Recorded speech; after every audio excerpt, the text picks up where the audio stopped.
Mais je me suis dit, comment puis-je les délivrer? Je n'ai pas suffisamment de force dans les mains pour briser ces barreaux. Alors j'ai dit, maison de l'enfer, cède devant le nom de Jésus. Et alors il a eu des crissements et un fracas. Et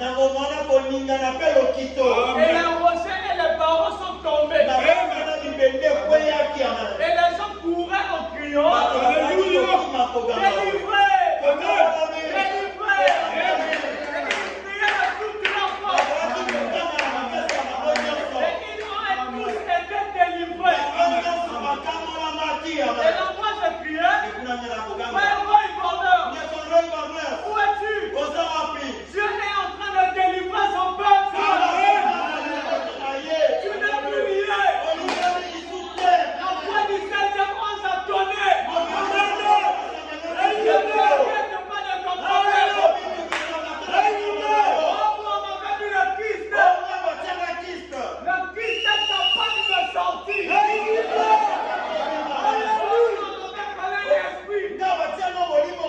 La parole de Dieu chasse les esprits.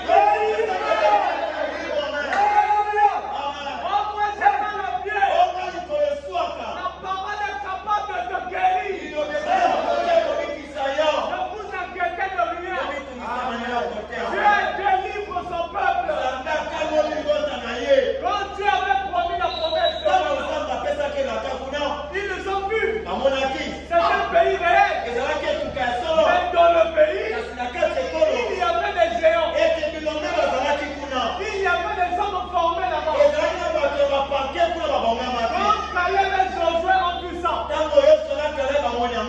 ont dit on ne peut pas s'arrêter. Les autres ont dit on ne peut pas aller là-bas. Ils ont plus géants que nous.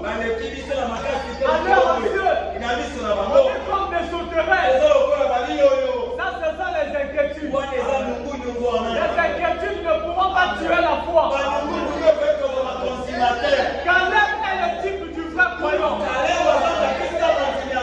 Caleb a dit taisez-vous. Dieu avait promis. C'est notre terre. Ne vous inquiétez pas. Montons seulement. Allons posséder la chose. Comment ça va se faire? Je ne sais pas. Mais tout ce que je sais, l'Éternel combattra pour vous. Et vous gardez seulement le silence. Toi, réclame seulement la promesse. Implore seulement la grâce de Dieu. Alléluia. Il ne faut pas rester là. Les animaux ne diront pas.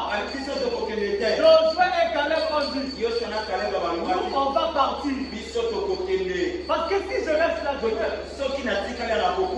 besoin de quelque chose. La Bible dit demandez. Et l'on vous donnera. Mais comment tu peux dire que je n'ai pas reçu alors que tu n'as pas demandé? Oh, je demande à Dieu. Il n'a pas donné. Mais c'est pas parce que tu as demandé aujourd'hui que Dieu n'a pas donné.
que Josué et Caleb qui sont rentrés. Caleb, c'est le type du frère croyant. Il s'accroche à la parole. Même quand Moïse n'était plus là. Et que le temps est arrivé. Il a dit à Josué, quand j'ai combattu auprès de Moïse, j'avais 40 ans. Maintenant je suis vieux. Mais je suis toujours vigoureux. Parce que la foi ne vieillit pas.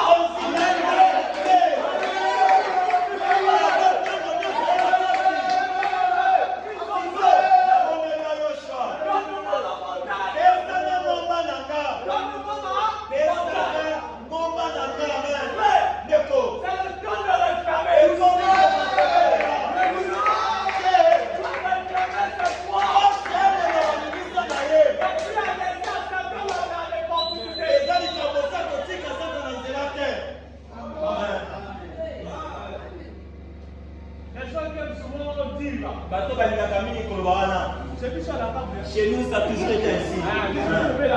Non, on souffre toujours comme ça. On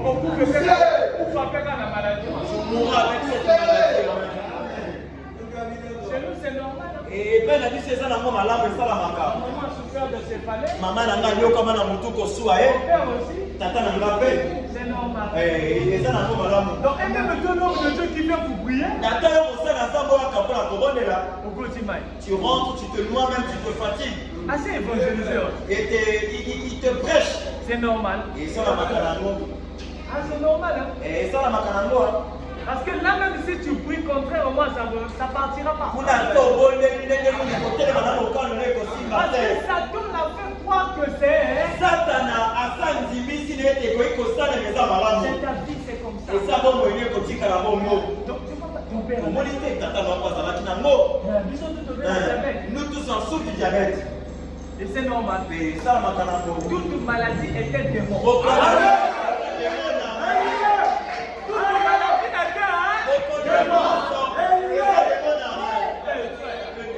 moi, je veux vivre en paix. Je veux marcher. Moi, j'ai mal à la tête. Je cherche les mots de Dieu. Vous voyez le diable. Vous pensez que c'est quoi? Quelque chose qui te dérange, ne te laisse pas tranquille.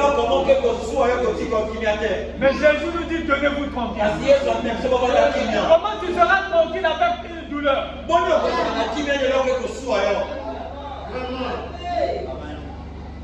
Caleb a dit, donne-moi ma montagne. Je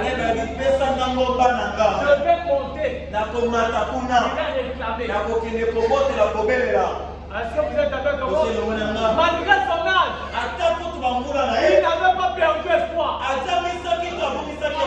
le savait que le Dieu de Moïse est toujours avec moi. Et ce matin, le Dieu de Galebo est avec moi.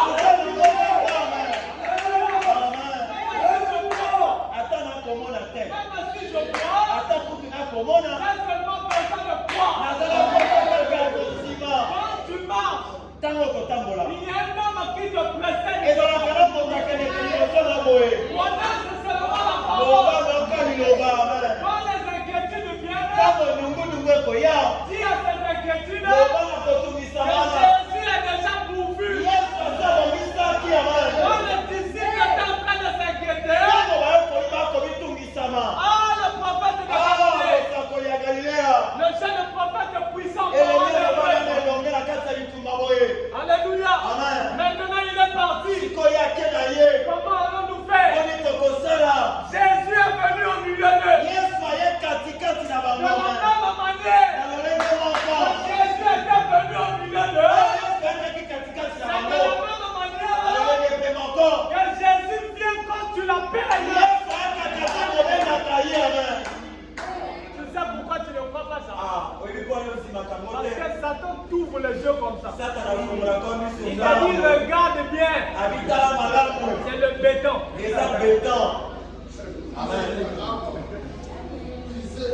Oh Jésus va faire. Non, ouvre les yeux, regarde. C'est le béton. Et là, tu commences à faire quoi?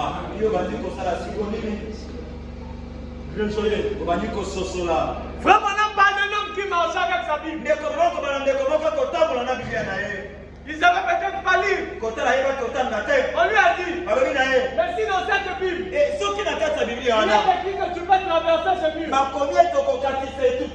Il dit, si c'est écrit, si c'est écrit, c'est que Dieu, lui-même il sait comment il fera.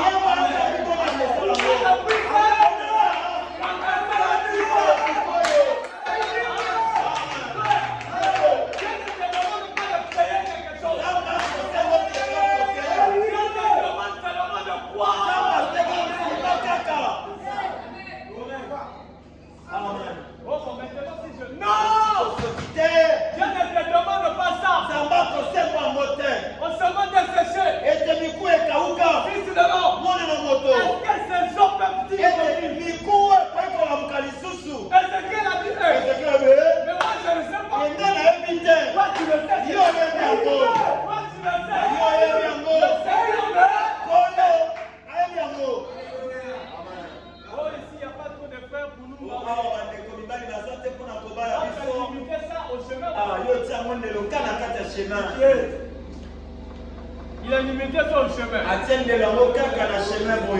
Oh, quand je compte le nombre, il est rentré dans la relation. L'enfant n'est pas dans la chambre. On ne doit pas limiter Dieu. Notre Dieu est illimité. Notre Dieu est illimité.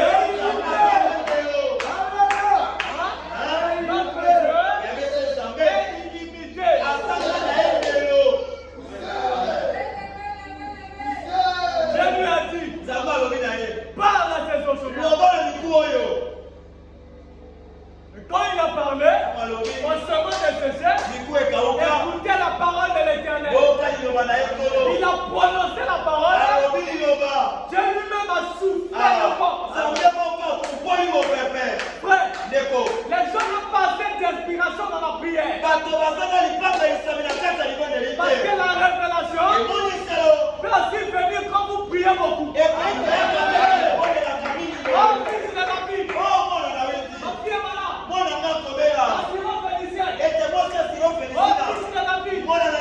Ma fille est malade.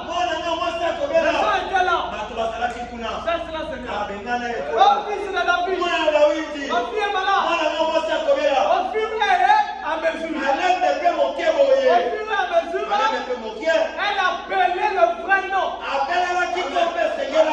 Elle a dit la chose exacte. Quelquefois tu pries, c'est parce que tu n'as pas encore dit la chose exacte. Est-ce que vous êtes avec moi? Il y a des choses que Dieu ne te révèle pas d'abord maintenant. C'est parce que tu n'es pas encore décidé dans la prière. Mais au fur et à mesure, Dieu viendra te révéler des choses. Quand elle a dit Seigneur, le Seigneur s'est arrêté. Qu'est-ce que tu veux? Mais je peux pas prendre la nourriture des enfants et donner aux chiens.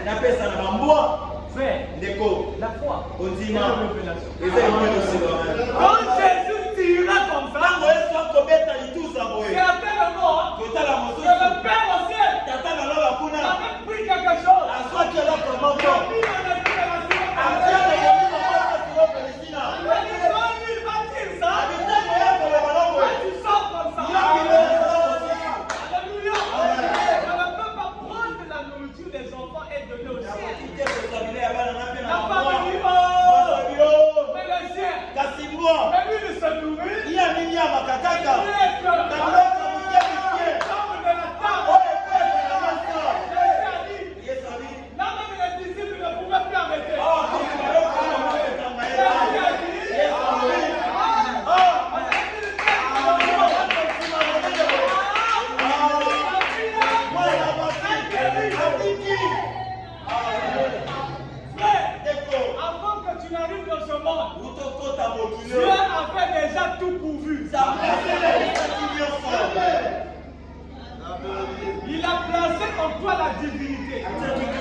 tu ne veux plus de quelque chose,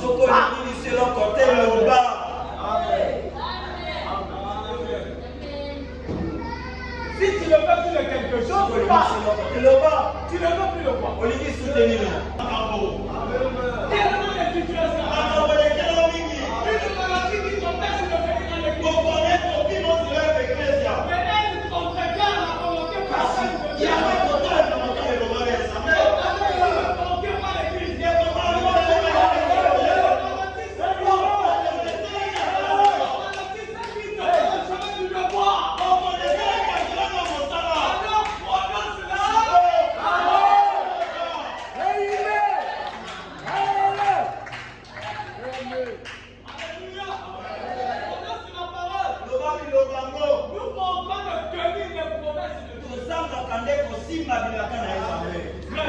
Nous manquons de tenir les promesses. On prie, c'est comme si on ne croit pas notre propre prière. On prie, c'est comme si on veut d'abord voir. Que j'essaye d'abord. Tu veux une voiture, mais tu demandes à Dieu le vélo. Mais Dieu connaît ton cœur. Tu te rends toi-même hypocrite. Et Dieu sait que toi déjà tu ne crois pas. Il sait que tu n'as pas la foi. Parce qu'il est le consommateur de notre foi. Quand on demande à Dieu, on doit croire. Mais si tu ne crois pas, comment la chose va arriver? Est-ce que vous êtes avec moi? Quelles sont les soeurs qui prient pour que le Dieu bénisse leur mari? Toi aussi tu peux déclencher le miracle.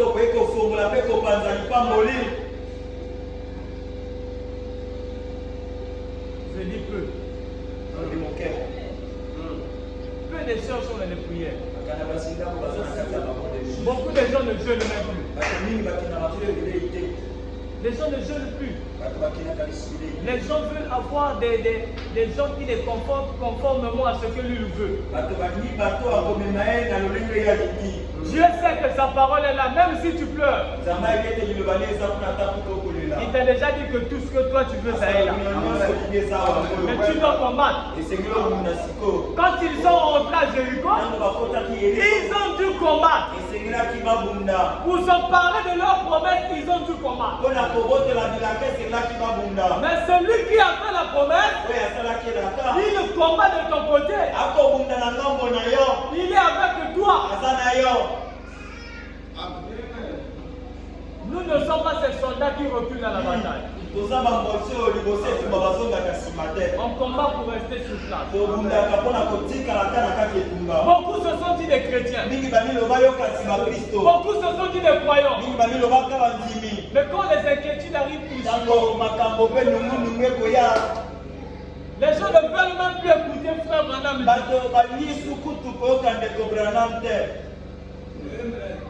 S'il a un problème, il veut régler ça à sa manière.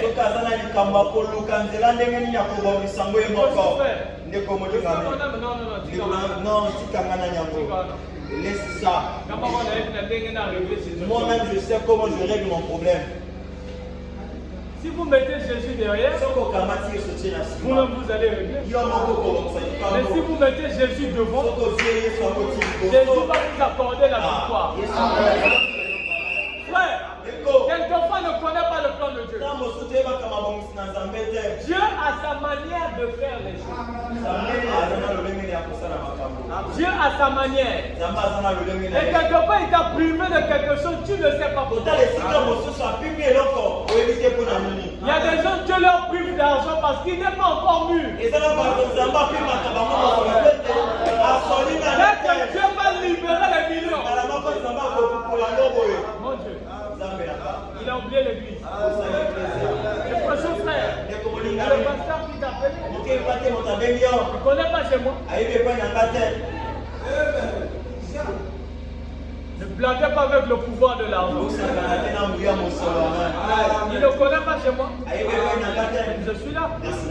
Pourquoi il me cherche à l'église? L'argent commence à le changer. C'est une onction qui écarte. Sont ceux-là qui ont gardé la foi. Quand les millions sont tombés sur leur tête. Parce qu'avec les millions, tu peux aller te faire soigner en France.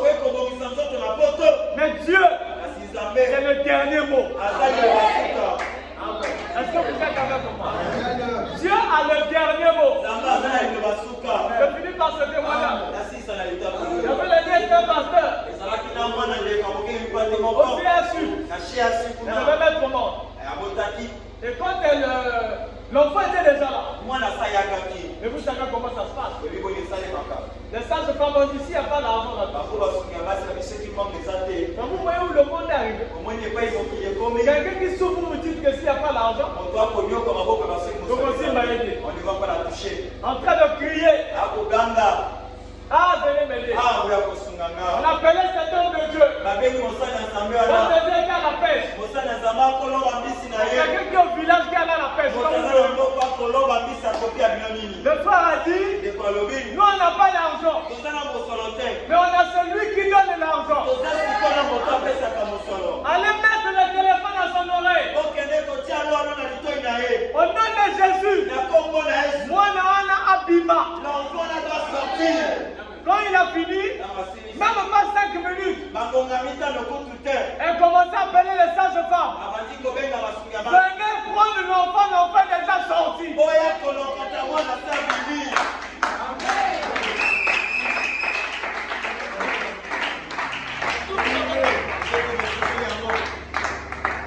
si le monde ne peut pas vous aider, toi tu as quelqu'un qui t'a envoyé. Était un petit nom. Lèvons-nous, on va prier le Seigneur.